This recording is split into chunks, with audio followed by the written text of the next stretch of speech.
Kevin, a year ago, Elite Heat was down and out. We were barely posting content. If we did do content, it'd be a live stream for like an hour. That'd be poor quality. Then we wouldn't post again for 3-4 weeks. There were like next to no ideas. WWE was giving us Roman versus Brock Ace, Ronda versus Charlotte Flair, pal. WWE were down bad. We were down bad as a podcast. Now we sit here today. It's December 2023. Elite Heat is officially in the YouTube partner program. Kevin, Yes. we did it. Wow, this is miraculous. Hats off to you, pal. This is not possible without you, pal. Without all the things you do. Yeah, it's incredible. Thank you all so much for listening to us. Thanks for the support. You know, we have like a core fan base that really supports us no matter what, which is pretty awesome. You know, hopefully when we make it big and we're doing shoot fights in the studio, but we'll still have that same core audience. You know, we won't forget them, and hopefully they won't forget us, pal. You know, when we go corporate, pal. We're big media. You know, we got security guards pushing us off from each other, holding me back. You know, I got my Dak Prescott jersey on. I'm like charging at you, pal. Kevin, when we're in a studio and you start defending Roman Reigns retaining at WrestleMania 39, Yes. and I proceed to jump on you like I'm Santos Escobar jumping the barricade on SmackDown 2 weeks ago. I hit a shoot knee strike, curb stomp. I rupture my meniscus curb stomping you for a bad take, pal. But no, but being serious, it is really cool. As you say, there's a very good, like, awesome, devoted listener base for us who listen through and through. They're generally entertained every week, which I think is a really good indicator. You guys know who you are, especially the ones who listen every week. If you weren't entertained by what we do, we'd have no following. So yeah, it means a lot. And then once again, thanks to Kevin, pal. Kevin's Mr. Producer, pal. He's behind the scenes. Hey. He's on the audio. I wake up at 3, 4, 5 a.m. to do that most of these shows. So whenever I look like I've just woken up, I have. That's what has made this possible this year. We haven't missed a week of content. Crazy. Which is pretty nuts. Yeah. All year, every week, Wow. at least one podcast. Some weeks two in a stream. Some weeks one podcast and an extra, clips, something or other. Yeah. It's been a great year. This is Elite Heat season 3, technically. Next year's season 4. It's gonna be powerful, pal. Oh man, yeah, we got our end of the year stuff coming up. Originally, we were gonna do a top 25 wrestlers of 2023, but that got scrapped once CM Punk came back and Randy Orton and everything that's going on. AEW, Ring of Honor ticket sales, pal. There's so much stuff to talk about. Ric Flair's telling 18 to 19-year-olds to come meet him in his hotel room. Whoa, Kevin. Just, hold on. Hold on. We'll save that for the 20, 30, 40-minute portion of the podcast. Won't do that right now, but Kevin. I'm just giving the listeners a preview, pal. We're going to be talking about Ric Flair's fantastic promo, pal, that made him want to quit AEW, pal. So. Yeah. And Chris Jericho on Twitter or on Instagram actively defending Ric Flair publicly, saying that he's Rick F. We'll get to that. Yeah, we'll get to that. Kevin, so much to get into. Yep. Once again, usually this time of year for WWE particularly is sort of like, as you hinted at last week, it's the holidays, whatever, get through to WrestleMania season. Not this year, Kevin. No, WWE, not at all. WWE had the most social viral moment in history with the CM Punk WWE return after nearly 10 years. Randy Orton came back, a top 20 guy all time. R-Truth came back, pal, blistering. And then in AEW, pal, the company's collapsing. They can't sell tickets. Tony Khan's lost control. It is all happening in wrestling. So much to get into. I can't wait for this show, pal. Let's just get right into it, John Trucken. Oh, yeah. Can I start this off with a scorching hot take about CM Punk just for a moment? I know this is completely off the script, pal. Well, just want to say this for a moment. This isn't on the run sheet. So Kevin's going just free balling here. What's up? I'm going off the rails, pal. I'm Hangman Page in May of 2022 talking to CM Punk, pal. You're CM Punk. You're going to have that look on your face like, what is this guy talking about? So you mentioned there CM Punk had the most social moment in the history of WWE. All the banter, all the tomfoolery about CM Punk not being a draw needs to stop. Like, it's over now, He proved it already when he went to AEW and brought them record gates and pay-per-view buys and merch sales. For the record, he's still AEW.com's top merchandise seller, still. Till this day, and he's in WWE, which is incredible. That's like a Lex Luger moment, pal, and Lex Luger, or was it Lex Luger? No, Rick Rude showed up on Raw and Nitro on the same week, pal. But I digress. CM Punk, he is a draw. It's undisputed. Now, he's not the draw in like the traditional 1998 sense where he's drawing 7 million viewers on a Monday night. Like, that just doesn't happen anymore. Ratings don't matter, anymore. There's so many niches and so many things to watch. Like, no wrestler's ever going to draw 7 million again. So anybody that wants to use that argument, move on. It's not the Attitude Era anymore. Like, get over it. Yeah, the Summer of Punk, you've done a great video on it, looking at the analytics. Whatever, it didn't draw that much. But CM Punk still he at that time he was selling more t-shirts than Cena. He moves the needle with merchandise, social media interactions. He's a draw. Now the longevity of that is the question. Like with Punk, it seems to be okay. Oh my God, Punk's here, and then it's like kind of goes down. And like it starts up here and then it starts going down slowly. The intrigue goes down. We'll see how it goes. But yeah, the notion that Punk is not a draw, I think that's silly. Yeah, I'll double down on that. I mean, as we know in the wrestling community particularly, because this is the space we're in, people love the he's not a draw thing. And it's always the TV ratings that gets pointed to, which I find really interesting because I guess CM Punk shows up. I mean, Raw's ratings went up 30 to 40%. It was like 1.8, 1.9 million viewers, which considering it's a 3-hour show in the TikTok era, I think it's pretty good at this stage. Pretty good. And it's on USA Network. Not everyone has USA Network. It's not on Fox. It's not on NBC. It's not on ABC. I just want to throw that out there. Good. No, but like it leads me back. I did this as part of a video I made about how WWE is the best they've been in, I think I said 15 years back in April, about how with ratings, for instance, of SmackDown, you can say, Triple H, his shows suck. He can't draw. The wrestlers he pushes don't draw. SmackDown's ratings, as I point out in this specific video, which you can go watch on my channel, JCE Pal, a year and a half ago, back in the dark days, April, May, June, July 2022, it's literally 1.9 million viewers. They can barely crack 2 million. Fast forward a year, this is April 2023, May 2023, which is generally the early 2023 time period. They don't go below 2.2 million, 2.3, 2.5, 2.6. I mean, that's drawing. You're not going to get 7, 8, 9 million viewers. And like the notion of that is just obscene to me. And everyone knows what I'm talking about here. A specific portion of the wrestling fan base who still uses this. They're not a draw. Well, if Punk isn't a draw with what he's doing now, no one's a draw. The most social moment in wrestling history.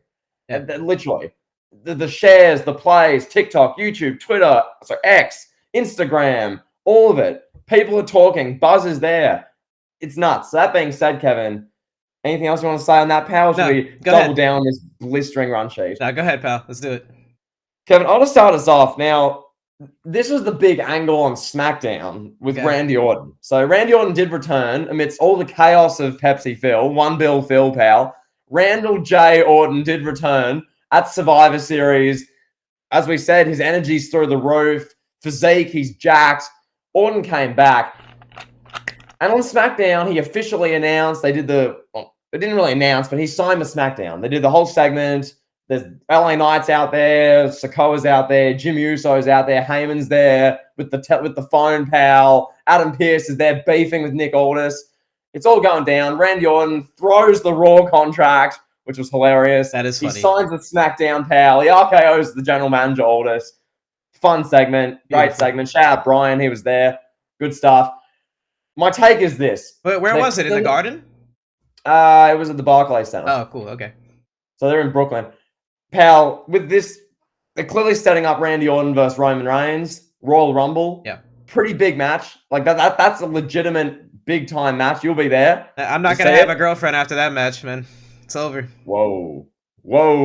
He's gonna leave me, bro, for both of them. Whoa. But this being said, Kevin, Randy Orton, I'm not going to dispute what you just said, but Randy Orton, Roman Reigns happening at the Royal Rumble, that's the big match. That's a perfect match for the Royal Rumble. All the other stars can be in the Royal Rumble match. There's going to be a lot of star power this year's Royal Rumble. They can all be in that. But Roman Reigns, Randy Orton.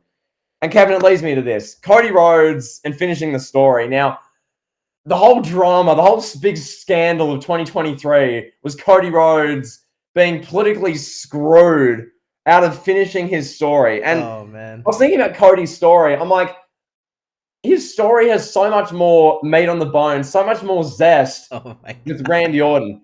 Kevin, I recall Cody Rhodes was in the Legacy, and Randy Orton was the leader. Cody was some punk bitch, some bum in the Legacy. Randy Orton was the head honcho.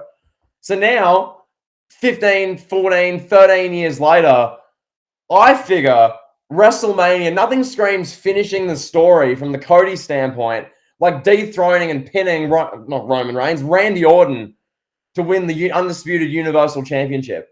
Roman Reigns got pinned at Money in the Bank by Jey Uso, so it's not like he hasn't been pinned yet. That whole thing's been done. Jey Uso's pinned him. He hardly shows up, so there's not as much hate anymore. This isn't a year ago, Kevin. This isn't when there's a great Sami Zayn storyline, a juicy bloodline storyline. People are over it. We saw what happened at Crown Jewel. Roman Reigns showed up. They do a match. Roman Reigns wins. Great. There was some cheating. Roman Reigns won. The buzz isn't there anymore. So I figure what you do, you have The Rock show up, screw Roman Reigns at Royal Rumble. You set up Roman Reigns versus The Rock, one-on-one singles match, night 2. And then you have Randy Orton win the undisputed Universal Championship. Randy Orton, Cody Rhodes, Cody going to finish the story. Nothing fits better than that, I think. That covers, you get the best of both worlds. Cody finishing the story actually makes sense with the person he started the story against, Randy Orton, 15 years ago. That actually makes logical sense. We've already seen Cody versus Roman. That's hardly a fresh matchup. We've seen Cody be the victim of a political chess rig job at the hands of Vince McMahon and Paul Levesque. So we've seen it already. Kevin, to me, this just makes so much sense. We don't need to see Roman Cody 2. We've seen that match. We know Cody's just going to win. Great. Do Cody Orton. People want to see that more. Thoughts? So my initial question for you, pal.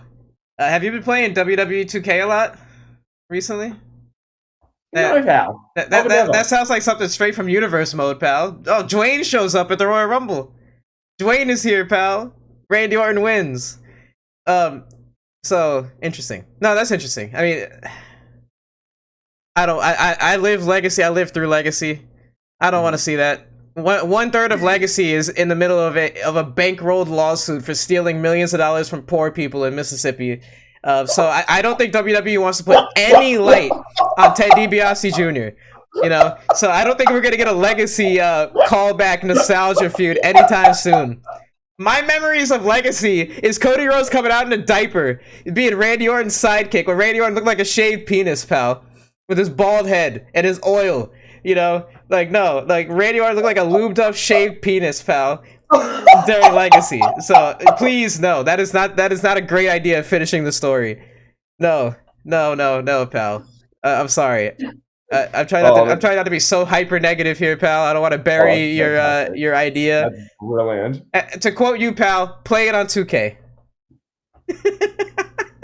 I will offer this though. That was fantastic. That was a brilliant response. That was excellent. Yes, go ahead. You bring up Ted DiBiase's legal issues and Randy Orton looking like a PP in 2010. That's great. Yeah, I lived it, pal. I don't want anything to do with Legacy. Please, no. That would be awful. I could picture it now. Cody Rhodes crying, talking about how Randy Orton took him under his wing and how he's grateful for it. No, we don't need it. All right. Now, here's my real analysis, my critical analysis of this. Pepsi Phil is back. So Roman Reigns is going to hold the title until Pepsi Phil is ready to feud with him.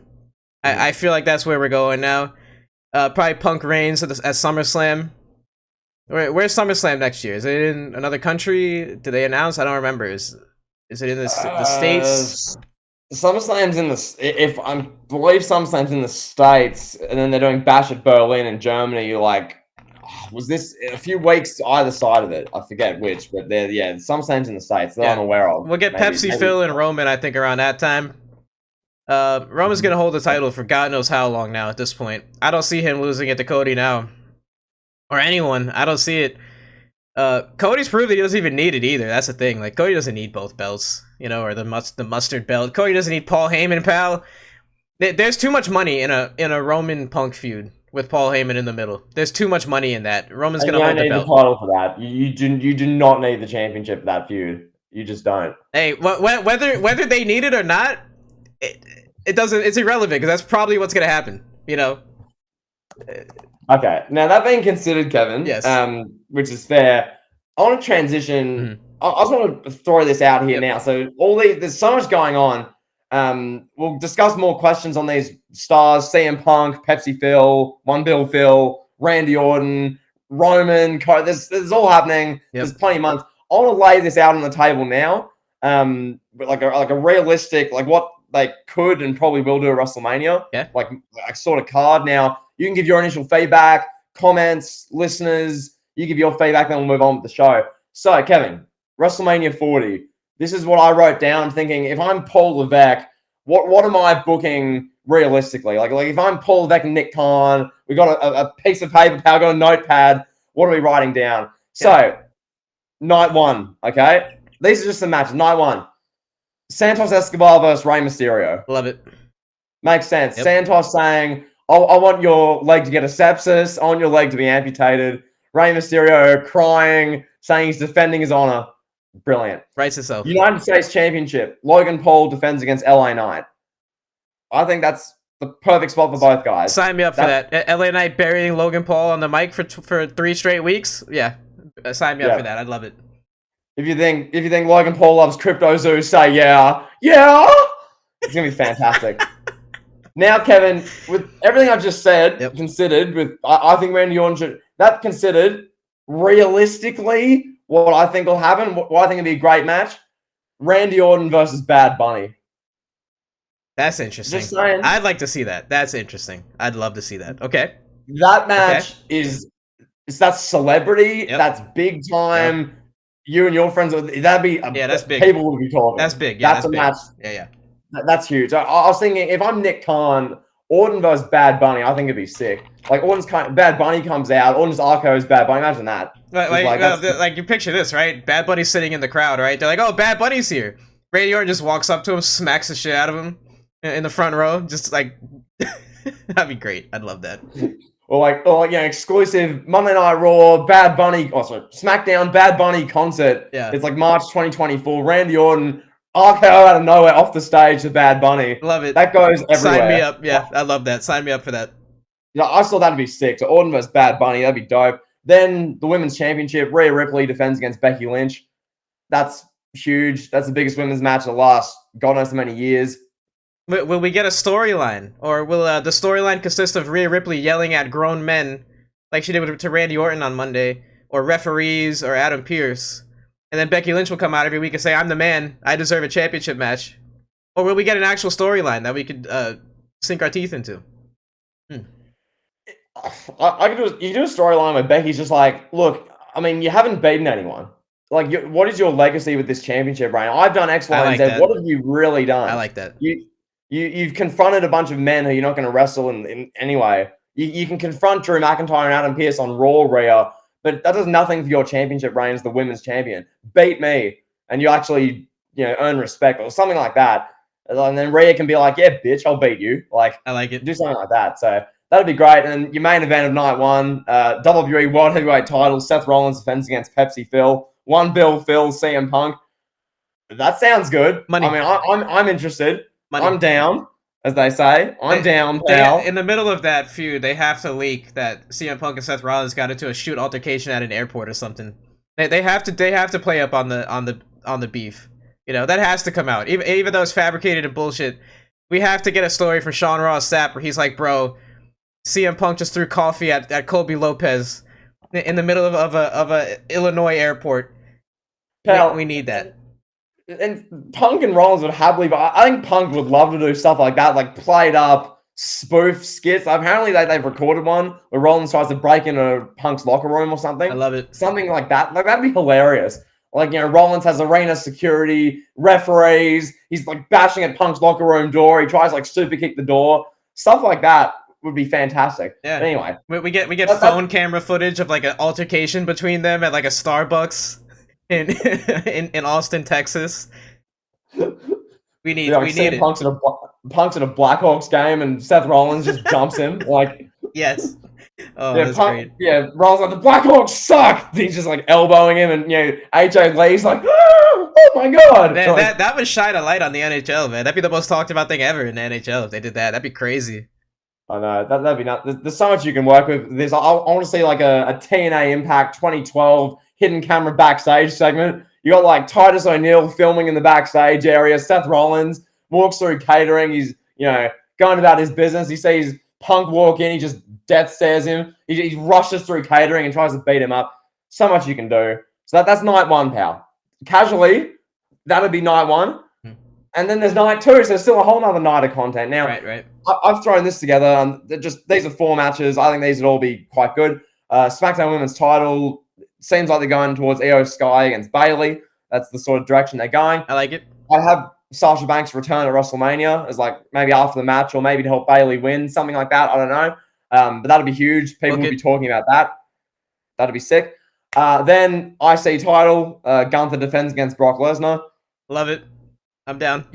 That's a perfect spot for both of them. Yep. It's a legitimate, real challenger. It's not Gunther facing bums, respectfully, like Bronson Reed and Chad Gable. It's actually like a main event established legend, top 15, 12 all-time guy, Brock Lesnar. That'd be cool. Yep. I'd be interested in that. Jimmy Uso versus Jey Uso is just happening. That's sort of a foregone conclusion. Yep. Cool. That's happening. And then your big main event, Undisputed Universal title, Reigns Rhodes 2. Will Cody finish the story?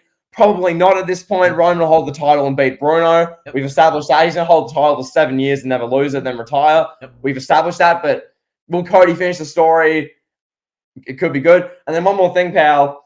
I've written this up. The Hall of Fame next year. Early, I want to put two predictions for the Hall of Fame. Paul Heyman and Bray Wyatt for the Hall of Fame. I think both of them.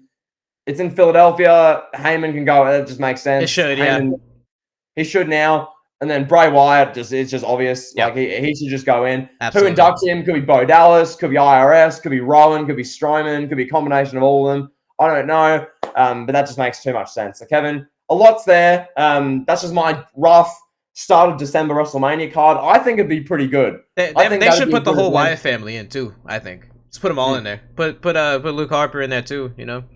I think. No, 100%. So yeah, I think that'd be cool. That being said, that's just my rough WrestleMania plan. Kevin, I'll ask you. I guess on that, now that Punk and Orton are back, now transitioning to Punk and Orton content, we discussed this sort of in passing, but I want your definitive, blistering answer. Now that Pepsi Phil, One Bill Phil, and Randy Orton are back in the E, is this definitive proof? Is this once and for all concrete that Damian Priest will not cash in successfully? Damian Priest will fail his cash in now because these guys are back. Yeah, I don't think it's quite definitive yet. I think it's like 90%. There's still that 10% chance that Bad Bunny's just like, look, I want a WWE title match against Damian Priest. I think that's still a 10% chance. But yeah, it's not looking good as the weeks and months pass by. It just makes the Money in the Bank concept look even more irrelevant. Like, just abolish it at this point. There's really no need for it. It serves no purpose. Damian Priest has not been presented as a legitimate, credible title belt holder. He's just not positioned that way. He gets bullied by Rhea Ripley every week, just about. He argues with Fergal. Fergal gets way more TV time than him. JD Madonna gets more TV time than him, seemingly. Dominic, like, everybody gets more TV time than him in Judgment Day. Like I said, there's a 10% chance that Bad Bunny wants a WWE title match with him, and we get a cash in, and that happens somehow, some way. But at this point, I see him cashing in on a mid-card title, honestly. Yeah. Like maybe they do an episode of Impulsive. Logan Paul's interviewing Rhea Ripley, and then Damian Priest comes in, boom! Elbow to the back of the head, cashes in, wins the US title on Impulsive. I don't know. That would be better than having him... Honestly, that'd be better than having him lose a cash-in. If he tries to cash in on Rollins and just gets punked out. I'd rather see him cash in on Logan Paul in, like, June or whatever, May of next year. I don't know. Like, what else can you do with the Money in the Bank? Just get rid of it at this point. It's useless. Yeah, I mean, with the WrestleMania season they're setting up with this Punk Rollins storyline that's going to be like the main thing on Raw for months and months of the world title, and seemingly Roman versus Cody for months and months as the big story on SmackDown. Priest just doesn't fit in there. So, look, personally, how I do it, Money in the Bank happens, every late June, July, something like that. I'd make that the storyline. I'd have whoever Priest is feuding with, Drew McIntyre or just whoever, Rhea Ripley, make this a Judgment Day thing. Damien, your contract expires in 3 weeks. Use it or lose it. Like this is you need to use it. And he's like, oh my god, Roman Reigns isn't appearing anymore, so I can't cash in on Roman. CM Punk, I don't think I'll get a chance to cash in on him because he's like, he like cuts promo, he doesn't wrestle on Raw. Oh my god. And then he like panics and he cashes in on Impulsive or something. That's sort of the direction you have to go because, Kevin, my take is this for a late take. I don't think going forward you can have mid-carders, which being respectful to Damian Priest, that's what he is. He's not CM Punk, he's not Cody, he's not Roman. I don't think you can have mid-carders win Money in the Bank anymore. I think you have unless to you're have going to elevate them. Recent years, they haven't been able to do it. I mean, theory's theory. That was bad in 2022. Big E, they tried. They tried in 2021. I'll give them that. Otis, then that turned into Miz. 2019, they gave the Brock, which I mean actually worked. It gave you a SummerSlam main event. Like it's all about booking and perception. You know, when you're telling a casual fan, okay, this guy Damian Priest holding the briefcase, he's the next man up, and then all he's doing is getting punked out by Rhea Ripley and arguing with Fergal over God knows what. Like what? Like that's you're telling people that he's secondary to these other people in the faction. You know. But if you have him out there, you have Damian Priest by himself come out and confront Randy Orton, say, for example. You know? Like, Randy Orton's big return. Here comes Damian Priest. This is our guy. This is our future champion. Yeah. We'd be having a different conversation right now. He's been booked so poorly that he's in a hole now. It's going to be difficult to come up from it. Yeah, well, I mean, what I'm saying is like how Money in the Bank should be used really, honestly, going forward now, after what's happened the past few years. It should be for when Cody lost at WrestleMania 39 and Roman's like, you're not facing me, I'm not giving you the match. Cody wins Money in the Bank and goes, bitch, SummerSlam, book the date in. I got Money in the Bank. That's what it should be. As a main eventer going, I've got this, you have to fight me now on this day. Something like that to set a matchup. There's really Priest running around, the briefcase being thrown around. Oh, McDonald has it, pal. Oh, Fergal's fighting with him, pal. Rhea's yelling at Adam Pearce. Oh, Priest is in the back of the briefcase. Oh, okay. Yeah. That use for a year is a bit like, I don't like it. I don't like it, pal. Oh, yeah. All right, pal. Well, yeah. Well, Kevin, I got to ask you one more thing. Now, I know this is something which I've been thinking for days. You know, as soon as this happened, I've been waiting to ask you, Kevin. Look, in a week where CM Punk returned to WWE and created the most social, viral moment in company history, as WWE keeps happily telling us, Ric Flair on a Rampage taping said, quote, 18 to 28, no boyfriends, no husbands, meet me at my hotel room.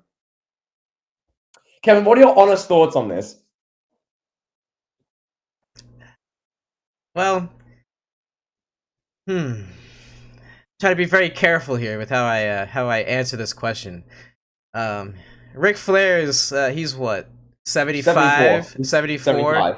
Yep, he's 75 years old, nearly died a few times over the past decade. He has a daughter that is older than the women that he's calling for in this promo. For one, you know, a very famous daughter. Not like people don't know who his daughter is. Everybody knows who his daughter is.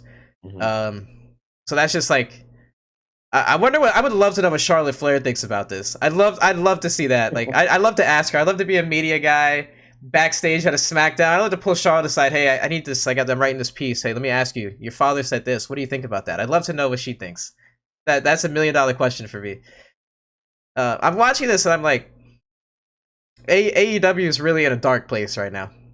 Like, Ric Flair apparently went off the script and just babbled for like 10-15 minutes extra than he was allotted for TV time. I mean, this is why Tony Khan didn't want to bring him in the first place. I don't know why he reneged on that stance. What did you expect from Ric Flair at this age? Like, what is he gonna bring to the table? It's just creepy to see an old man make a comment like that. And in front of what, like 1,000 people in a random city in like North Carolina. I don't know where they were. Canada. I don't know where they were, but I don't know. Like, what women are gonna be at an AEW show anyway to begin with? They're gonna be clamoring, knocking down Ric Flair's door. I don't know, bro. I mean, Ric Flair can still pull women. He's Ric Flair. Like, I'm sure there's women out there that would love Ric Flair, but Um, yeah, it's 2023. Ric Flair's 75 with a 40-year-old daughter on the other show as a top star. Not a great look. Me personally, I would not want my grandfather on live TV calling for 18-year-old women to meet him in his hotel. That's just me. I'll leave it at that. Well, Kevin, this transitions me to what Chris Jericho said on Oh my Instagram. Now, god. I found this a genuinely really interesting bit of insight, which I think goes to show you, and from our standpoint, outside looking in, the sort of climate backstage in AEW, like, because, obviously to us, it's like, WTF, why is Ric Flair, I mean, been signed firstly, but getting major TV spots, saying things like this on live AEW television. I thought it was supposed to be an alternative. I thought it was supposed to be non-WWE, something we wouldn't say. This is like WWE 2020 gone wrong. Like, this is embarrassing. Chris Jericho said the following on Instagram. Don't listen to online assholes, champ. You're effing Ric Flair. Do what you want. Eff him. Now, I find this interesting because you look at Chris Jericho's position in this company, Kevin. Chris Jericho. Oh, can I say this before you go? Let me say this real quick. Yeah. Just for context, Ric Flair made a tweet after he got some scrutiny from this promo, basically saying that he doesn't want to deal with negativity and he'll leave AEW if he's going to get negative reactions like that. So that's what led to Chris Jericho saying this in response. Yeah, and I think this whole situation, Chris Jericho, I think in this one Instagram comment that was only like a sentence long, sort of symbolizes everything about what AEW has become. One, he's talking about Ric Flair. This isn't MJF. This isn't one of their pillars. This isn't a young star you're trying to build the next 5-10 years around. This is a 75-year-old man who you went into all the details of Ric Flair, his age, his everything just before. It's Ric Flair. Chris Jericho himself has been paid handsomely 7+ figures every year for the past 5 years to, 2019 he was cooking, and then in 2020 he was cooking up until the Orange Cassidy thing. And ever since, Chris Jericho has been involved in this weird vortex of Jericho, I like to call it, where he'll have some sort of Jericho Appreciation Society. There's some people vortexing Jericho, but it doesn't really mean much for the show. It doesn't really move the needle. We never really talk about the Jericho stuff because it just sort of happens. It just happens on Dynamite. It's like 10 to 15 minutes of Dynamite every week, which is just Jericho sort of stuff. Does it generate buzz? No. Whatever. Jericho, he's off partying with Tony Khan, partying with the people backstage, making 7 figures, wrestling once every other week. It's like the most cruisy thing ever for him. He's in his mid-50s, barely gets to work, gets a bunch of TV time on AEW, gets to chill out, make a heap of money. I get it from his standpoint, I do. But what he's saying here, don't listen to him, Flair. F him. Jericho, these are the fans who support you. And they're saying, WTF, why is Ric Flair here? And Jericho's literally saying, F him. We need Ric Flair. And you can bet your bottom dollar. That's what Jericho's saying to Tony Khan and to the Elite. Yeah, well, F those. What do they know? Ric Flair's a legend. Let's put him out there. Let's have Ric Flair out there. That's 100%. What Jericho put on Instagram is what he's telling the Elite, Tony Khan behind closed doors. Tony Khan is sitting there, who's, as we know, we've discussed this at length, Tony Khan's a people pleaser. He sees Jericho storming into his office going, look, F those people on Twitter. This is a great idea. Listen to me, Tony. We need more Ric Flair on Dynamite. And Tony Khan's quivering with the pen going, Ric Flair, promo, Tony. That's Tony Khan. So that's what's happening in AEW. Yes. And that is in Jericho in one Instagram post, Ric Flair in one tweet showed me all I needed to see with this company backstage. Kevin, it's over for AEW. Oh man, please transition us to our next AEW related question, please. Well, Kevin, I'll ask you this. Transitioning back to sort of CM Punk, but staying on the AEW thing, I got to ask you this. Oh boy, Kevin, CM Punk came back, as we discussed, the most viral, social, big moment in WWE history. People are talking about this, Kevin. I had a real-life friend of mine, total casual viewer, actually two. I had 2 real-life friends of mine text me the day this happened. CM Punk's back, OMG, WTF. Both of them watched Raw. So, that's nuts. Both of them, that is what this move has done. Nonetheless, whose return was more impactful? CM Punk or Adam Copeland, Edge? The gloves are coming off, pal. Taking them off. So at the time in 2020, right, when Edge made his triumphant return, that was like, oh my god, huge, big moment. Oh my god, Edge is back. Tears of joy. Edge. We loved him. We hated him as a kid if you grew up in my era. But we grew to love him. He's back. Beautiful moment, you know, not taking anything away from him. CM Punk's return trumped him. Like, objectively trumped Edge's return. You can't even... The debate has become so crystal clear now with CM Punk's star power. Like, from a star power level, CM Punk is in a different echelon. Like, CM Punk's not The Rock, he's not Stone Cold, he's not Cena, he's not Undertaker, but he's right there beneath all those guys, you know? He's up there with, like, he's in that group with the Randy Ortons, the Kurt Angles, the Edges, the Eddie Guerreros, and he's above them from a star power level. He's, like, the top of that next tier, you know? It's become crystal clear now, you know? And people were like, oh man, we're never gonna get another return like this. Edge's return, he's crying, got the tears of joy. And then Punk came back at Survivor Series 2023 and did the picture with Triple H, them pointing at each other. That broke the internet, that whole moment. The picture, the moment, everything. You know, CM Punk, you can argue his career is a lot of sizzle, no steak.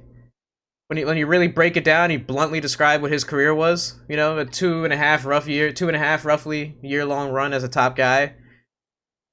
And then a mid card run for the first like 5 years of his WWE career, and then he was just gone. Went to UFC.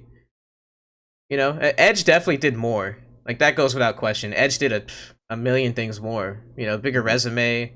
You know, Money in the Bank, the live sex celebration, TLC, the tag team stuff.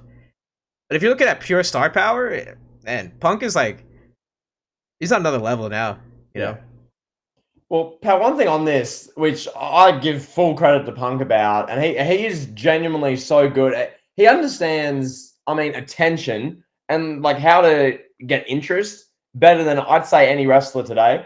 And what he's done on social media, specifically his Instagram stories, or he gets all that stuff.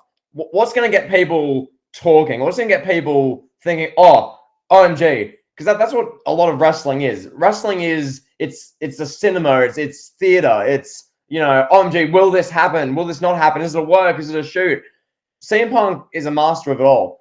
And he's like a puppet pulling strings with this. He does an Instagram story, for instance, with the Dom Mysterio one. The picture from 2009, 2010, when Punk was insulting Rey Mysterio and his family from that when there was a straight edge society. And he's like blanked out Rey and all the family. He's got like Dom with like a clown face. Like, you know, all this sort of stuff. It's like little things, teasers, all this. It's all part of the impact, the presentation, the package. Like, you look at Punk's social media use, Kevin, what he's doing there. Every day there's an Instagram story or several. You're thinking, oh, well, he feud with this guy. Oh, my God, he's said this. Oh, that implies that about Rollins. Oh, here's a gif about hell freezing over or something like that. OMG. It gets you thinking. Yeah. And Kevin. Hold on. That leads us to the other guy in this equation. Okay, Adam Copeland. Go ahead. Kevin, leads us to Adam Copeland, Yes. who, as we've discussed, a guy who clearly doesn't get social media, blocks you 2-3 weeks ago for literally no reason. A guy who was the rated R superstar, a guy who everyone in your childhood you hated, was one of the most hated heels in wrestling. He had death threats hurled his way, some of those nasty things said to his face, screamed at him by diehard wrestling fans. In 2023, his social media is, well, if it's going to be something good about me, I'll listen to it in my echo chamber. But does this Kevin Wrestling Uncovered think I'm above making WWE references to Ricky Starks? Block! I'm Adam Copeland. I'm 50 in a mansion with a family. Block this guy on Twitter. It's apples and oranges, Kevin. It's night and day. So that being said... Oh, no. You were going to ask me who's a better AEW top guy, right? That was. Oh, yeah, Kevin. I was going to... And that being said, yeah, as I was saying, with AEW, yes, I know, ready. Kevin, it's in the AEW contracts. Yes. Social media pettiness. Yes. That being said, I ask you, CM Punk, Edge, who's a better AEW top guy? Who is one? Now the gloves are off, pal. Here we go. All right. So, to be blunt, right? what AEW is doing is Christian versus Edge, right? Mm-hmm. Or Christian Cage versus Adam Copeland. I'm sorry, like I don't want to sound like a WWE homer or like a WWE shill, but that story would just be better in WWE. It just would. And WWE wouldn't do it because they're both 50 years old, and they know that majority of the fan base could be like, "What are these guys doing? Like, what? Why are we watching this? They're 50, you know. Like, we don't want to see either one of them get hurt. You know what I mean? So they're not doing it. They didn't do it in WWE. They could have done it. WWE allegedly chose not to sign Christian and let him go to AEW when he made his return. They're like, there's no money in this, you know. It would, but it just would be better if they did it in WWE. You could use the TLC footage, you know, all that. But let's be honest, bro. It's been 20 plus years since Edge and Christian were a tag team. That ship's kind of sailed. I don't care to see them wrestle each other anymore. You know, I've grown up. I'm not a kid anymore. You know, in 2007, yeah, it would have been cool. Edge and Christian, big time beef. They never did it in WWE. They could have. Edge was a top guy. Christian was there for a long time. They never did it. They had all the opportunities in the world. You know, that should tell you something, right? If you're like Tony Khan and you're like the AEW brass, should say, wow, okay, WWE had an opportunity to do this for 2 decades. They never did. Why? Why didn't they do it? You know? And CM Punk as the AEW top guy, like, it's like, if you're comparing CM Punk and Adam Copeland, who's the better top guy in AEW? That's a squash match, pal. You know? That's like Andre the Giant versus the Brooklyn Brawler in Madison Square Garden in 1987 at a house show. CM Punk's here as a top guy in AEW. Adam Copeland's here. Mm-hmm. CM Punk got what, 700,000 people to watch Collision on a Saturday night. Adam Copeland's got what, 280,000 people. And I just want to double down. And now some of these metrics at the time, 2 years ago or last year, or even a few months ago at the Collision one, we looked at and went, "Oh, it's only X," or, oh, I mean, fair play. That's a good number. That was at the time. So, for instance, what I'm thinking here, All Out 2021, CM Punk's first match versus Darby Allin. That pay-per-view, 200,000 buys. Beautiful. Insane. What is Adam Copeland versus Christian Cage main eventing Revolution going to draw? Incredible. What is that? That's going to draw like 120,000 people? Kevin, for context now, so that's All Out. No, All Out, whatever. That was the CM Punk match against Darby Allin, 200,000 buys. People bought that show to watch CM Punk. Yes. That's why people ordered that pay-per-view. If Punk wasn't on that, they'd probably barely crack 100, if that. Maybe like 80,000, if that. Just because of 2021, AW still had some momentum. It wasn't where they are now. But 200,000 is nuts. So CM Punk, all hats off to Phil there. That's one. Rampage, the first dance with CM Punk, draws, 1.2 million viewers. I watched it live. I remember. Yeah. 1.1, yeah. Kevin, now what does Rampage get? 200, 300,000 viewers? If that. Yep. Like, there is zero. No one talks about Rampage. Yep. We haven't been, like, felt the need to do a Rampage topic all year. Nothing happens on Rampage. There's no reason to watch, really. There might be a good match.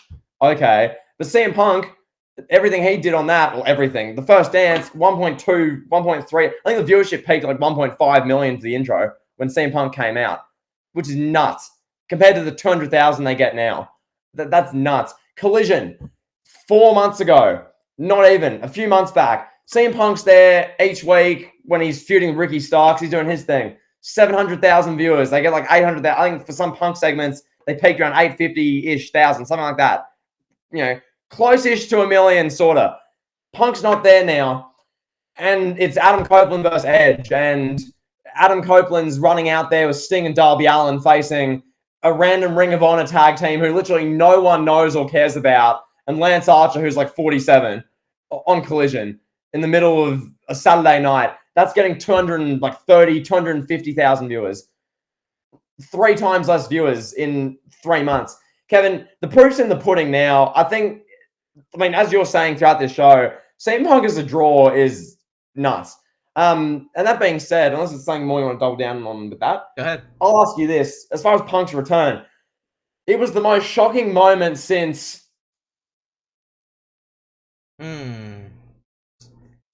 my mind initially jumps to the streak ending. That's where my Yeah, mind yeah, goes. I would say. I mean, let's think. Let's go backwards, right? yep. Shocking moments. Let's see. McIntyre eliminating Brock the way he did at the Royal Rumble. That was pretty shocking. Hmm. Um, Edge's return, but we've Edge's discussed return. that. Yeah. Doesn't yeah, that was like an OMG thing at the time. 2018-19 had none. Just they didn't. Yeah. Maybe Um, the 2015, The Rock and Ronda Rousey, that whole segment, that yeah. was kind of shocking. Actually, sorry. As far as shocking, and this isn't obviously to be grouped together in the same sort of OMG, it's hype, but a shocking moment was Roman Reigns announcing he has leukemia again. Yeah. Yes, relinquish. That was like a legitimate. Oh my god! His Like return. that was like Yeah. a Yeah. His that was return very too. real. Yeah. But to the level of the CM Punk thing with the buzz and the hype, obviously it's not because it's leukemia, but Right. that's comparable, I guess, somewhat. It's the streak's probably the one. Yeah. Honestly, like when you think about it, I mean, Rollins cashing in the way he did at WrestleMania 31, that was Shocking. shocking. Yeah. Not as It wasn't shocking like, as Phil. but like that CM Punk one, I was just like, 'cause I was on a live call with Brian watching it, and it was like, oh my god, like it was just you couldn't believe what you were seeing because the way they did it, you genuinely thought, okay, well, Orton's just come back, Orton's been brought back to fill the Punk void, Punk's not coming back. Let's all hype up the Royal Rumble, Punk might come back then. And it was in Chicago, and the roof blew off the building. I was like, oh my god! And because the dirt sheets hadn't spoiled it, so no, I'd say the most shocking moment since the streak breaking. Yeah, Which I think, yeah, right. It is yeah. coupled with all the things that Punk said. You know, accusing Triple H of being on steroids and burying him backstage, and all the things that Punk buried. He was burying WWE even like 2 years ago on Dynamite. You know, to see him and Triple H take a picture together, smiling, like that's crazy, bro. That's as shocking, if not more than not more than the streak ending, but it's as shocking as the streak ending, I would say. To see those two guys shaking hands, that's like Brett. Oh, That's like Brett and Shawn shaking hands on Raw. Like that, it was that level of like these guys hate each other for real, and they're burying the hatchet. Like people were watching that in droves, watching Brett and Shawn have their little moment. I think that was 2010. It's like that, honestly. Triple H. We never heard Triple H's side. We probably never will. I doubt it. I mean, maybe somebody will write a book or something about it when like in like 20 years, when the dust settles and they're all older guys. Somebody like me would write a book or do a documentary on Triple H and Punk's relationship and Punk and AEW and stuff like that, and we'll get some real insight to the other side. But for now, I don't think we're gonna hear that other side. So it was crazy, man, to see those two taking a picture together. yeah, no, absolutely surreal. And one thing I want to say with Punk, and I mean, obviously, as you asked me in the Survivor Series review, and like, do I stand by the played in 2K thing and all my stances? Because Punk growing up was my favorite wrestler. I'll double down with this. Now, what's happened in the stories that have come out in the days and weeks since is that this wasn't WWE bashing Punk's door down, ironically, haha, trying to get him to come to WWE. Stupid. This was, per all reports, CM Punk picking up the phone to WWE or just being like, hey, like, what's sort of going on here? Punk reaching out to them, which is a big deal because it's not enabling Punk's, but if WWE went, oh my god, we need you, come in, like AEW did, and Punk was like, oh well, they need me, I can do whatever I want, sort of thing. It's a different dynamic. No, he's got something to prove. Yeah, exactly. The dynamics Punk feeling the need to prove he can be a team player, prove himself with one last great run, and the fact that he went to them, it doesn't give him the grounds to do certain things that are out of line. Like, as much as Punk was right about a lot of things with the AEW thing, as I went over a bunch of times, he's out of line to do it at the media scrum the way he did. That was just unprofessional. So, yeah, the dynamic of this works a lot better. It sets it up for what could be a fantastic generational run for the next year or two, pal. It could be absolutely awesome. There's no reason it can't be. Already with these numbers. And Ken, with that being said, I want to discuss the other company real quick. Just want to ask you one question. Kevin, Bryan Danielson, the great Daniel Bryan, who he ranked in the top 30, went on Twitter and he said, quote, my dad always told me the right thing is often the hardest thing to do. It won't always make the most money. It won't always be the most popular, but it's still the right thing. hashtag AEW. Kevin, I ask you this. Is that tweet and the fallout where Bryan Danielson's basically gone in an interview and said, yeah, I was basically head of or a part of the committee that got Punk fired. I was a part of that objective committee to try and cleanse AEW sort of thing. With all this being said, is Survivor Series 2023, CM Punk's return, this weird tweet, this weird messaging coming from Daniel Bryan, who's the Tony Khan's puppet in this case, is this definitive proof that Survivor Series CM Punk's the official nail in AEW's coffin and the WWE is officially broken Tony Khan? Well, I'll say this. Daniel Bryan doing damage control and PR for Tony Khan. It's more of a Tony Khan problem out of anything. Like, Tony Khan is like, oh, yeah, I did All In Wembley. I sold 90,000 seats.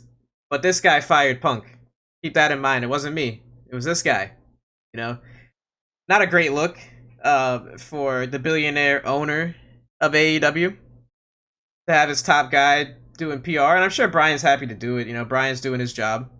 Bryan had a creative role in WWE, apparently, before he left. And he's got a big title with AEW. He's basically running the show back there, seemingly helping run the show, for what it sounds like now. So that's fine. Like, Bryan's gonna do what he's got to do. The verbiage, yeah, maybe he's right. Like, firing Punk was probably the right thing to do. You know, honestly. Now, keeping the Young Bucks and Kenny Omega employed as EVPs, was that the right thing to do, Bryan Danielson? You know? Yeah, Punk's 50% of the problem. It takes two to tango, though. When you got the Young Bucks bashing on the door of someone that works for them, they're the bosses, punching them, you know, getting into an altercation in front of this man and his best friend's wife who's on crutches, and a dog. You know, you want to keep those guys employed and as EVPs, Mr. Danielson? I'm just saying. As I said, two to tango. Hangman Page started all this bullshit when Hangman Page went off the script on CM Punk in a Dynamite promo. Where's Hangman Page now? It's in death matches, pal, with Swerve Strickland. Where Mr. Danielson, is that the right thing to do? You know? It's you know, Punk gets all the blame for this, which is silly. As I said, it takes two to tango. So, silly. I just want to say this. Just to recap, Tony Khan problem. That's embarrassing, honestly, from Tony Khan's perspective. Embarrassing. You know, to have Daniel Bryan be the fall guy for firing Punk, like, come on, bro. Like, that's like, again, I'm gonna go back to the Survivor Series 1997 Montreal Screwjob. That's like if Vince McMahon went on Raw in the interview with Jim Ross and he's like, "Oh, Bruce Pritchard is my executive executive president of talent relations. I had Bruce Pritchard fire Brett. I had Bruce Pritchard make the call." We would not be talking about WWE right now. We'd be watching Hulk Hogan still in an NWO shirt, running wild on TBS. We'd be watching WCW Nitro in 2023 if Vince did that. So I'm done. Well, Kevin, you say Bruce Pritchard. A better example, I think, and what Tony Khan, I feel like it's happened here. He's gone, who's a beloved talent? Who's someone we have who the audience, they just can't hate on? And they've used Bryan Danielson here. In the Survivor Series analogy, it'd probably be someone like Mick Foley or something back in 97, 98, just like a talent who, you know, people just don't say a bad thing about in that case. So you get them, you know, I was a part of it. It was my decision. You know, more of an owner should be on me, yada, yada. This is sad. I'm not going to hate on a wrestler running the show in AEW because, you know, a wrestler is running the show in WWE. So I'm not going to hate too much on that. Like, maybe Bryan Danielson isn't in a position of power like Triple H is in WWE. Who knows? Go ahead.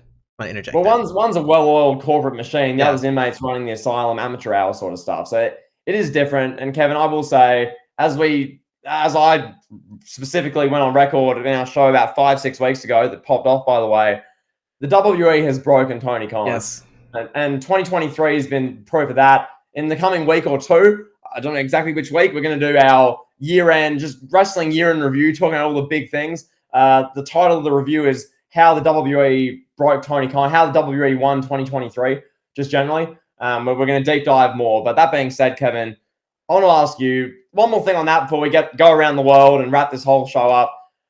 I'll ask this.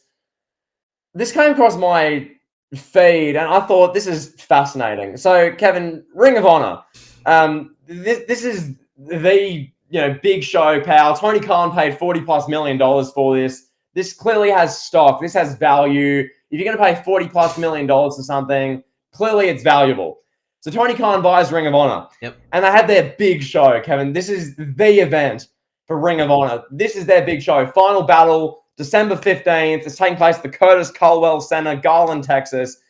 3,722 tickets were made available. 3,722. So nearly 4,000 tickets. They've been on sale for a while. So it's not like, oh, Jimmy, they went on sale yesterday. You're being harsh. They've been on sale a while. The show is officially in 12 days as of my time, about 11 days as of you listening to this. Kevin, I ask you this. Out of 3,722 tickets, how many tickets have Ring of Honor Final Battle sold, distributed?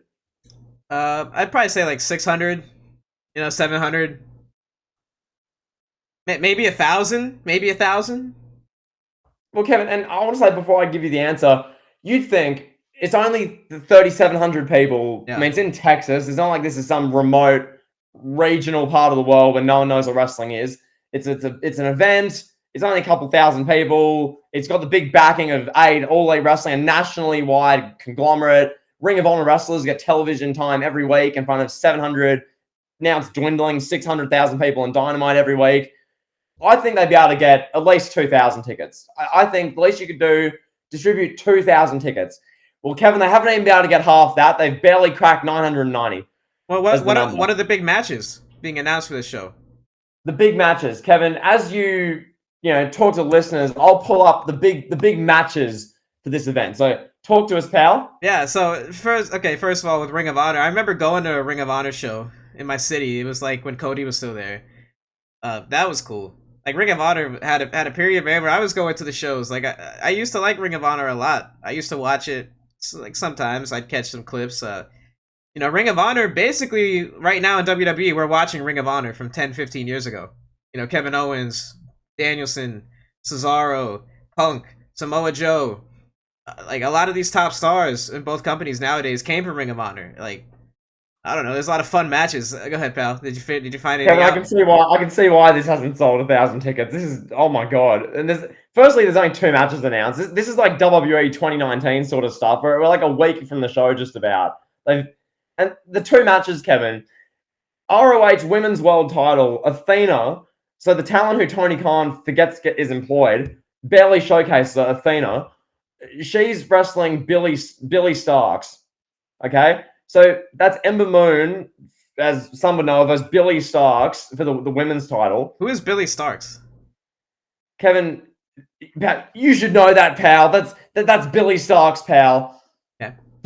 Fair enough. Fair enough. You're right. I should know. Okay, pal. We dunked on Ring of Honor enough, pal. No, one more thing, You want to Kevin. keep dunking on them? Okay, go ahead. One more dunk, pal. One more Wade to LeBron alley-oop. We've got it. Kevin, obviously Samoa Joe relinquished the ROH TV title. Well, they're doing a survival affair. They're doing a 6-pack challenge, basically. So far, 2 of the 6 have been announced. The show's in a week. This is the only other match they've got. Dalton Castle versus Commander. And then there's going to be 4 guys they just pick out of whichever toys Tony Khan grabs from the toy box and throws in this match. Who knows, Kevin? Ring of Honor's down bad. Tony Khan's in the dumps. That's Ring of Honor, pal. Anything else, or do you want to go around the world? Let's go around the world, pal. Get the globe. Oh, yeah, around the world, around the world, around the... Kevin, I've got to ask you this, and just talk to us. We planned this recording for like 11 a.m. or 12 p.m. your time, something like that. Basically like 3 a.m.-ish my time on a Sunday morning, which is nuts, by the way. I wake up... nuts. 3:25 a.m. I wake up. I get my sensors, so I look at my computer. It's like 3:30, 3:33. I see from Kevin. He goes, up. I'm off to the grocery store, pal. Because obviously I thought we were working on Latino time, pal. Yes. I figured if he said 11 a.m., which is 11 a.m. for you, which is 3 a.m. for me, which is nuts. Yeah. I figure, knowing Kevin, how we usually do this, that'll probably be 3:30 a.m. for me or 11:30. Yeah. I'll get an extra 30 minutes of sleep. Yep. So I wake up. I'm up for like a minute. My eyes are barely open. I'm barely with it. Like I barely know where I am, pal. I'm like Jeff Hardy at Victory Road. I'm like, kidding. I'm kidding. And then I look at the Discord, Kevin, and I see you say, oh, I'm off to the grocery store, pal. Be back shortly. And I go, oh gosh, I'll be here at 5:30 a.m. still waiting to record. And Kevin, Yes. Yep. you get back. It's a tick past 5 a.m. It's like 5 a.m. You do your grocery shopping, and you said you have a story or a couple of things to say about grocery shopping. Talk to us. All right. So for context, I'll say this: I was still at the club by the time you woke up last night. I was at the club until like 5 a.m. last night. Like 3:30, whatever, 4 o'clock. And I was eating tacos from a taco truck at like 4:30 in the morning. Oh my god.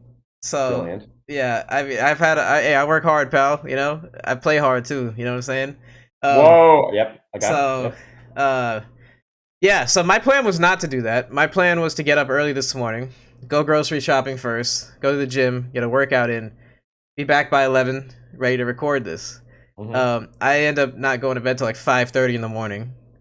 My alarm goes off. I have my alarm set for 5:30 every day. My alarm goes off and I'm still awake. I haven't gone to sleep yet, and my alarm's going off to wake me up. Oh my god, that's brutal. So I'm that's like, so bad. I'm like, oh, it's 5:30. Nice. All right, cool. Time to go to time to wake up. You know, I'm like, I haven't even gone to bed yet. So, I try to get some sleep. I wake up at like 9, and I'm like, oh, my head is killing me. I'm so hungover. Oh my god. Like, oh my god, I wake up hungry, hungover. Like, no, I gotta go back to bed. I have to. I wake up, it's like 10:30. I'm like, all right, screw it. I'll go hit the gym, record after, or hit the grocery store after. So I message you, or I'm gonna message you, but I'm like, nah, he'll be up at 10:45, 15 minutes early, blowing up my phone. Like, let's get it. I'm ready, pal. For context, 10:45 in the morning for Kevin is 2:45 a.m. on a Sunday morning for me. Keep that in mind. Right. That is insane. Anyway, keep going. Well, you're always early. You know, you're always early and ready. So I was like, oh, I'm sitting by my computer. It's 10:45, 10:50. I'm ready to go. Then like 11:15 hits, 30 minutes passes. I'm like, I'll just message, see what's up. Hey, yep, you ready? Another 15 minutes pass. Like, all right, I'm gonna go grocery shopping. I don't know how long this is gonna be. Yep. I don't know when you're gonna be ready. So I'm like, all right, I'm gonna go grocery shopping. Gotta get some spices, some macaroni, some steak. Gonna do a cookout for the week. Make some meal prep. You know. Get some cream cheese, you know. So I'm like, okay, here we go. In and out. I'm getting like 10 things from the grocery store, right? No big deal. Yep. Not a big deal. Go to Walmart. There's like 1 million people in this Walmart. Like 1 million. And the Walmart's like 3 minutes from my house. Like I could run there if I really wanted to. Yeah. Driving. 1 million people in the parking lot are like, oh my god. Saturday, it's like, what, noon? 11:45 on a Saturday. I'm like, oh my god, there's too many people, bro. The checkout line, no exaggeration, the checkout line is going through the whole store. Like, they have self-checkout, they have like 8 people working registers, they have 2 self-checkout lanes, one on this side of the store, one on the other side of the store. Each self-checkout has like 10 registers. They, like I said, they got 8 people working for like the bigger carts, the people that buy like $300-400 worth of food. I'm like, I just got a little 10 things cart, you know. I have my lady with me. She's doing money transferring. She's like, I gotta go do this money transfer thing. I'm still in line. She's done waiting on me. I'm still in line, trying to buy my 10 groceries. You know, at this point, I'm like, I don't even want the cream cheese anymore, bro. I don't want the paprika. I don't need it. But I already held us up from recording for an hour and a half. So I'm like, I have to stick it out. I have to get my low-fat milk and my cottage cheese, pal, and my macaroni. You know, I have to, at this point, I have to do it. So. Okay, I love that. So that's your side of it. So you're standing there in a line that's wrapped around the building with your healthy groceries, standing there being like, I've been in this line for 25 minutes. What is going on? That's what you're... Meanwhile, just for context, I'm sat here, it's 4:30 a.m. I've been blowing up Kevin's Discord for an hour. So I'm going to read you. So Kevin sent me at literally 3:34, says, I'm going to go get some groceries. I'll be back shortly. I kid you not. 3:35 a.m. I go, easy, I just woke up then, ready whenever you get back. Yeah, I saw that. There's factual evidence 1 minute after. So as soon as Kevin sends that, checks off, yep, I'm going to buy groceries. I've just woken up, it's 3:35 a.m. I'm ready to go. I'm ready to record. And then, Kevin, I proceed to do my usual, which, for the listeners who don't know, this sort of stuff, something like this generally happens with us. It's pretty good stuff. Kevin, there was something will happen where there's like a 30-hour, 90-minute delay. You know, I end up probably blowing up Kevin usually. That's generally how this works. So I proceed to send the following messages. So that was 3:36. Ready whenever you get back. 4 a.m. Pal, you buying more alcohol, pal? 4:21. Groceries, pal. 4:33. Groceries, pal. 4:53 a.m. Pal, I woke up at 3:30 to record. You get your groceries yet, pal? Have you died, pal? What's going on? And then you called me at about 5 o'clock. Pal, this is around the world, pal. Quite literally, what's happened here. So we get our globe. Let me figure this out. So you're around here. You're in the Florida region, pal. South Florida, I'm all the way at the over bottom. on the other side of the world, pal. In the land down under. Currently, we're getting thunderstorms and rain every day, and we can barely go outside for an hour without the heavens opening up. I'm on the other side of the world, and I'm blowing up your Discord. I'm blowing up your messages. Groceries, pal. Groceries, pal. Yeah. Ridiculous. Me, I'm looking at it like, I'll be back in 30 minutes. Like, I'm gonna go get these 10 items, get this out the way so I don't have to do it after we record. You know? And then I'm in there for an hour and a half. Like, bruh. That is nuts. Yeah. No, There was literally a line in the spices aisle. Like, to buy spices. There's literally there's like 7 people in a line waiting to buy spices, and I've got these 2 older Spanish ladies, you know, that are like, oh, do we need paprika? Oh, do we need chili powder? Oh, do we need garlic powder? Do I need onion powder? And I'm looking at them like, come on, people have things to do. Like, you know, yes, buy them all. I don't care, you know. And one thing about Spanish people, if you don't know, they bring the whole family to buy groceries. The entire family. Like, mom, dad, abuela, abuelo, grandparents, cousins, uncles, their kids, you know, spouses, the dog. Like, they load up a van with like 12 people to go buy milk and eggs, you know. And I'm just like, bro, you know, it's crazy. It's like being in another world out here. Nobody speaks English in this Walmart. Like, it's crazy. There was literally like these 2 ladies in the checkout lane. They don't speak a lick of English. They're asking any of the workers, hey, do any of you speak Spanish? Any of you? You know? And I'm just like, let me save these old ladies. I'm like talking to the employees, you know, I'm like, here, this is what you gotta do. This is what they need. Like, they have questions, like, can you help them please? Get the line going, you know? It's crazy, bro. It's crazy. It's not like South Florida is not like anything you've ever seen in your life. That's insane. Also, one more thing on supermarkets before I think we wrap this up for this week's Elite Heat. I was at, for us it's Coles, and here in Australia we have Coles and Woolworths are our supermarket chains. How is Coles spelled? Coles. Okay, are you familiar with the American Coles? No. It's a clothing store, but it's spelled differently. It's KHOLS. It's a clothing store though. That was interesting. I was like, that was cool. Go ahead. Yeah, which I was like, the funny thing about Coles, they used to run commercials, which I don't know if America's anything like this. They used to run commercials 5 years ago, 10 years ago. One of like the, I guess, celebrity chefs would be on the commercial, feed your family of 4 for $10 or less, and they have like proper meals. They'll all be at a table eating this big dinner. Now the running joke is feed your family of 4, and it's like literally, you know, other endurance gels are used for like sports or like things that just you could, you know, funny like chocolate bars. Basically, that's all you can get for $10 because everything's so expensive. Like a thing of cheese is like $10 here, when that used to be able to buy like a whole family feast for $10. Anyway, that being said, I want to discuss just say one thing. I'm at Coles yesterday. I'm doing my grocery shopping, pal. It's similar time. It's around like midday. I go in there. I get my things. I get some bananas. I need to get some other items. Get some apples. Get some fruit items. Some bread. Yada yada. Basics. I go. I'm like, do they sell Prime here? Like again, because they used to. Like 2 months ago, they sold Prime. I bought some orange Prime, and I think I bought the green one, lemon lime. So I bought some Prime from here like 2 months ago. I was like, oh, do they have like the lemonade flavor of Prime, like the yellow one? I want to try that one. Do they have some new different Prime flavors? Try the pink one. I've heard good things. I go there. I'm like, okay, I'm gonna cop some Prime. They don't sell it anymore. Now, whether that's because it wasn't selling well enough, because it wasn't sold out. Probably got stolen. That too. But no, I was looking. I'm like, okay, this is where it was last time. I get it. supermarkets move things. I was looking around the whole, I'm where the Gatorades are, the Powerades. We have like a thing called Maximus here. It's like an energy drink. I'm looking around. I'm like, okay, Prime should be around here. Maybe it's in the sort of caffeinated energy drinks. I'm going to go over here. No Prime anywhere. So it just doesn't, they don't sell it anymore, which I find interesting. Interesting. Okay. I love that. I love that, pal. Conspiracy Jimmy, pal. Pal, Kevin Owens mentioned in his promo on SmackDown, Logan Paul's crap energy drink, pal.